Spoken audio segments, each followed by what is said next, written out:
40 years ago, I read this book, The Other Side of the Mountain. It's about a ski racer, Jill Kinmont, and how she was one of the top prospects for the Olympics, had a tragic accident. But throughout that book, she gives credit to Dave Mccoy as a coach, as a friend, somebody that really brought her to the very top of the game. Well, translated into motocross, Dave has done exactly the same thing. It started with Jim Pomeroy, Jim Ellis, Bob Hanna, other riders. He would literally welcome them into his home. He'd work on training them, how to be fit at a high elevation, and get absolutely the best out of every athlete. That's why we're honoring this year Dave Mccoy with the Edison Motocross Lifetime Achievement Award.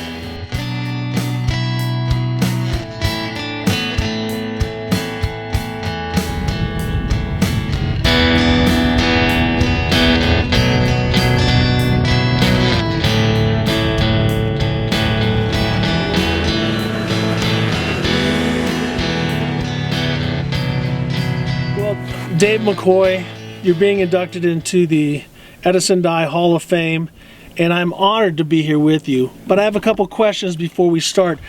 You started riding motocross at the age of 50. What was the motivation, and why did you go from skiing to motocross?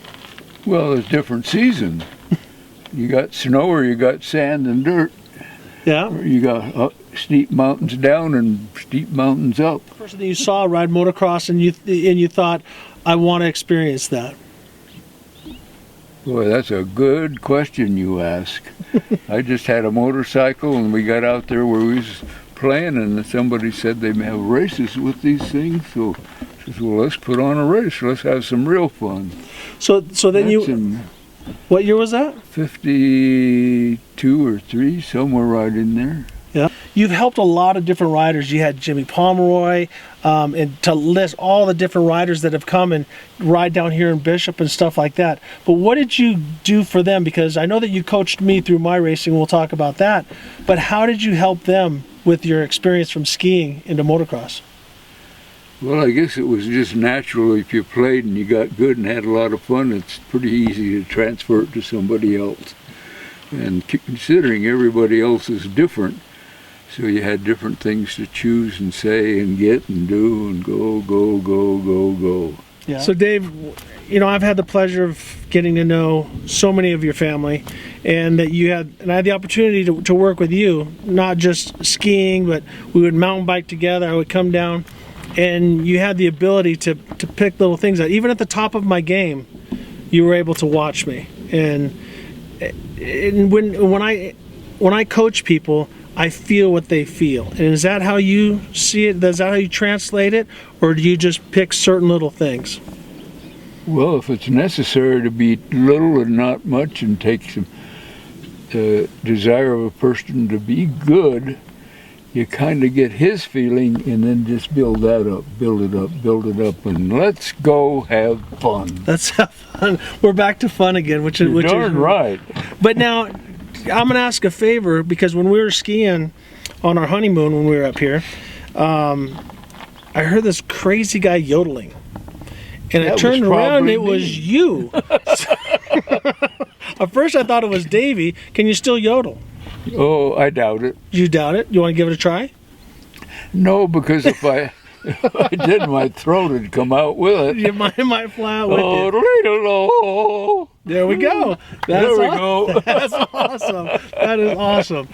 But yeah, it was great for me because you spoke with such confidence, but with such passion and caring. It was never, you didn't bark at me, you didn't yell at me. You just picked these little things as I was going down the hill. And next thing I knew, I was skiing pretty dang good. I was impressed with myself. I was like, and it was all just everything you told me. I trusted it 100%. Change your arms, change your knees, change where you're looking, and all the different things. And I just want you to know that those little things, I took those and applied them and helped me win national championships and win the nation's championships and stuff because of those little gems that you taught me here between skiing, mountain biking, because I wasn't that good of a mountain biker, and my motocross stuff as well. So I just want to thank you for that.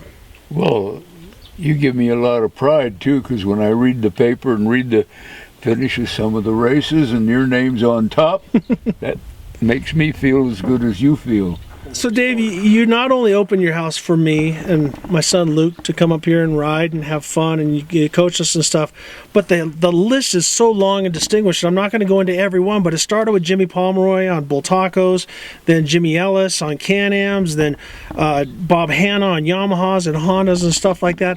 Why did you invite these guys into your home? Because it wasn't just a matter of, hey, come ride my field and get the heck out of here. It was, you invited them in, you treated them like family. Well, they would come to me and give me the feeling that they wanted to be better at what they did, to be recognized, and to do the fact, bring it to their own capability. And just little things made big differences. I don't know, I just live that way. I'm common to help, common to go, let's do it. And we have room. Lay on the floor, lay in a bed, get in a room, whatever. It doesn't make any difference, because the next morning we're going to go. And we're going to have fun. There we go. And we hit, did you tell them about hitting the grease? No. On the road. We had gone to Reno and came back, and we hit something on the road, diesel fuel, and he started sliding, and all he said was, bail off. And I just He went like that, kind of pushed me off. really hard. That way she just didn't go anywhere. Well, I lit in a ditch. Yeah. Wow. And all of a sudden I heard, Roma, where are you? And then I said to myself, I'm not going to answer him, I'm going to make him worry a bit. Which was just really terrible. So he finally found me in the ditch, and we pushed the motorcycle clear into Whitmore, where my brother was working. We came back down. I went to work at the Bank of America. I had a really good job. And they told me he used to pick me up on the motorcycle. I had a dress, and I just get over and get on it. Hair this long, and it was just flat. And they said, if you don't quit getting that boy to pick you up on a motorcycle, I can't have you in this bank. So I said, okay, I quit.